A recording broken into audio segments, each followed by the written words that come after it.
Oh, boy. Okay. What's going on, guys? It's Steve. So a lot of people are saying, Steve. The Boston Celtics are now down 2-0, and they had home court advantage. What did I say?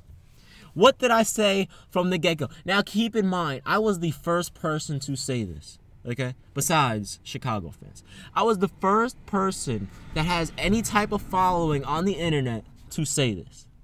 I said the Boston Celtics would upset, and I said this, and I'll say it again. It won't be an upset to me, but it'll be an upset to most NBA fans because most NBA fans won't think the Bulls could beat the Celtics. But I knew they would beat the Celtics. It's just common fucking sense. I mean, literally, I broke it down. I had a lot of people supporting me. I had a lot of people hating on me. This is what I said. Isaiah Thomas is the worst defensive player in the NBA statistically. If Rajon Rondo can play like I know he can play, like the all-star guard he is and can be, okay, they are unstoppable. And what has Rajon Rondo been doing? He's playing like that all-star Rondo. What has Dwyane Wade been doing? Playing like D-Wade. And keep in mind, Dwyane Wade's not even going off yet. Yeah, he hit some clutch shots, but he's not even going off yet. Okay? They don't need him to go off yet. Okay? Jimmy Butler's going off. Jimmy Buckets is clutch as hell, too. Okay? Matchups, listen, it doesn't matter who you have on your team. It's all about matchups. Here's a perfect situation. In 2009, when the Cavaliers were 66-16, wasn't it supposed to be Kobe versus LeBron in the finals? That would have been one of the best finals ever, right? It was supposed to be that.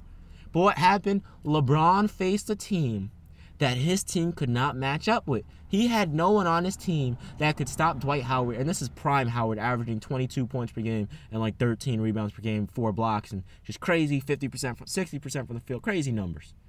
Okay? And then who was going to guard Hedo Turkoglu? Okay? Big Z was not athletic enough to guard to guard Dwight Howard. Okay? That was the season prior to they had Shaq. Shaq came in 09-10. This is the 08-09 season. Okay? So it's all about matchups. Anderson Varejao wasn't athletic enough.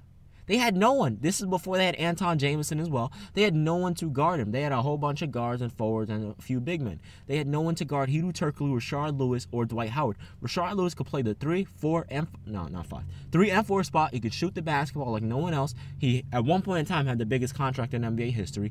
Hedo Turkoglu played like an NBA superstar in that series, which rightfully so, because he was a pretty good player in his prime. And Dwight Howard played like one of the best big men ever, top 20 ever, which he is. He's a top 20 big man to ever play the game.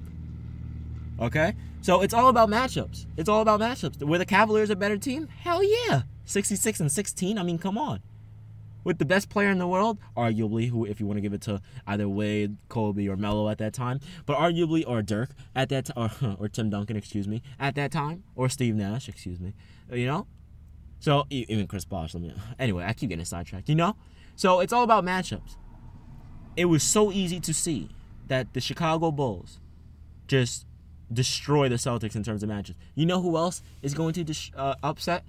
The Milwaukee Bucks are going to upset the Toronto Raptors in terms of matchups because Chris Middleton, a lot of you guys were laughing when I said fat fucks. Chris Middleton, Giannis Antetokounmpo, this team, Greg Monroe, they're a matchup nightmare. Okay? So, like I said before, LeBron is a fucking genius.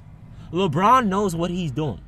LeBron did not want to play. This is why he rested those last few games. If he didn't rest, they would have had the number 1 seed. But this is why he rested the final few games, because he did not want to play the Chicago Bulls in the first round. I don't give a damn what he says.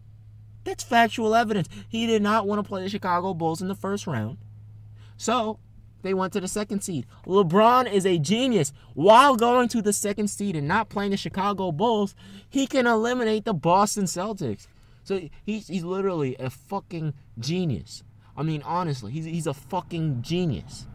Okay? He knew exactly what he was doing this entire time. That's LeBron for you. He is LeBron. He is the king. King of Akron. Okay? So I'm sorry to say this, but LeBron, like, twiddled his thumbs and fucked with the Boston Celtics. He screwed y'all over. And he did it on purpose because he knew the Boston Celtics. It doesn't even take a genius to realize it. That the Boston Celtics will not beat the Chicago Bulls. They lost their first 2 games at home.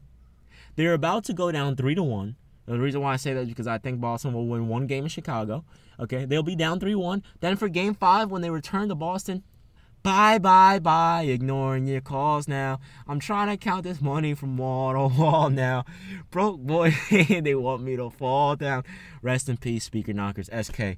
But yeah, so that's what the Chicago Bulls are going to be saying to the Boston Celtics pretty much. So LeBron is a freaking genius. Anyway, guys, I'm telling you, LeBron knows what he's doing. A lot of people are saying, oh, he's not going to get out the... Come on. I mean, let's be real, okay? LeBron's a genius. He knew what he was doing all along. Hopefully you guys enjoyed this video. I'm out. Peace.